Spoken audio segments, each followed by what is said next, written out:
Horses are drug addicts. Okay? They're self-induced drug addicts. Okay. We are too, in a sense. Okay. Okay? So I'm going to go to the human side of it. You ever watched a movie more than one time? Absolutely. Why? Because I loved it. But you could just think about it. Why'd you waste 2 hours to watch it? Because I want to experience it again. Okay? Because the experience actually gave you dopamine. Thinking about it doesn't. Okay. You can think about that movie that had such a happy ending that makes you cry at the end of it. Right. You can experience it and cry. Okay. You can think about it. It's like, yeah, it's a good ending. So you're saying because she experienced that. Okay? Now, Okay. stop right there. Okay. So I said horses are straight line thinkers. They aren't multitaskers, so their brain doesn't get clogged up with a bunch of other crap. Okay. All right? Right. The second, and I'll go ahead and say this.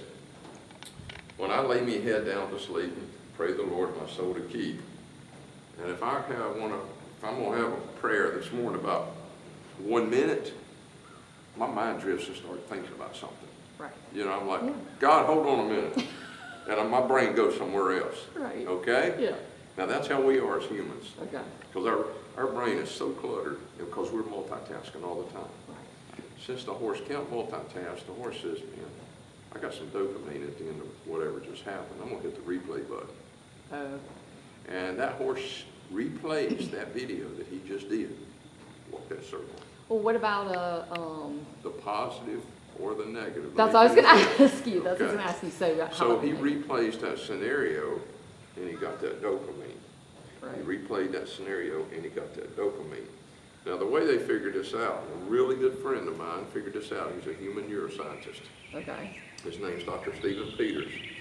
And through all of his research and understanding the human brain about 20 years ago, he says, I'm going to start understanding the horse's brain. Okay. So they started doing the same stuff. Him and some of his cohorts started understanding how the horse thought. Okay. And they were using all these devices, watching the brain and watch this happen and that happen and the other. So what he realized was when we left the horse alone, when we thought the horse was asleep or dazing, Okay. that brain is glowing bright red. Okay.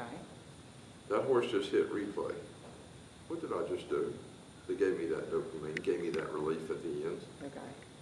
So that horse in his brain walked those circles, walked those circles, walked those circles, got the dopamine. Okay. So he's like, hey, that's pretty good. I'm gonna watch that movie again. Okay. Walk that circle, walk that circle, walk that circle. Got that dopamine. Okay. So that horse, as we were standing here talking, that's why we are not wasting time, No, I know. even on the horse, Right. in doing that. So No. that horse is gaining things from it. Now on the other side of the coin, the negative aspect of it, Right. I walk through that door right there and something jumps out and grabs that horse. His anxiety goes through the roof. Mhm. Does he get any dopamine out the end of it? No. Yes, he does. Oh. When he runs way over there, stops, turns around, looks, and That comes makes sense. down. That makes sense. Okay? Right. So there's his dopamine. I So, want some of that dopamine. I hit the replay of that scary movie again. okay, so when I've seen her in predicaments with trainers in the past, and she's like giraffe up in the air, absolutely miserable, their case is, oh, look how happy your horse is now once she's back with me, standing next to me. Yeah, But they standing with didn't- you, not with them. Right, right. Okay? Okay, that So makes she's looking at them, it's like, oh crap. Here that person comes again. I can tell by the way they walk, and they always have that stick in their hand. And I'm just using that because Right. you'll see me use a flag and stick too, but, they'll just, boom. So it's horses that don't identify us by sex, as a lot of people think that my horse don't like men. Oh, right, yeah. What they identify us is by the way we carry ourselves. Do we Right. carry ourselves with confidence, Right. or humility, Okay. or this busting ego, or this trembling fear? as we So walk I've out? been told I don't do enough with her. I don't do enough. And what you'll see me, I guess, when I do groundwork with her or under saddle, I've always been told I'm not doing enough. What's enough? I don't know. I never have gotten the answer to that. So, As a school teacher, let's go there real quick. okay. How much do I need to engage my students before I can start teaching them something that day? Hopefully nothing if they like you, right? Keep on. I just walked into the classroom, there's 30 kids talking about 30 different things. You asked for So their here's attention. my time for groundwork. Okay, Okay. you asked for their attention. So I asked for their attention, but I have to do groundwork with those kids too. Okay. You know, groundwork is nothing but roll call. Now everybody's paying attention, everybody's listening. Right. Sue, what did you do this weekend? Johnny? Bob? Now all eyes are focused and all ears are listening. I don't need to do anything else, I can start teaching now. If I can walk in here and put my hands on this horse in 3 minutes and she says, I'm with you, Jim. Why am I going to waste my riding time doing groundwork? But if I come to this horse and in 3 minutes she's still out there never land, Right. we need to continue to do whatever to bring her to me. Okay. All right? So so the circle, you did the circle. So This is a conversation. if she had not paid attention to you, would you continue We would to do the still circle? be doing circles. Okay, that's I might would add another exercise in it. Okay. But I'm going to do things that invites her to come to me, not drives her away from me. Okay. Okay?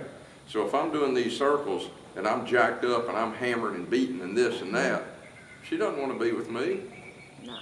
All right? So I'm not getting anything accomplished.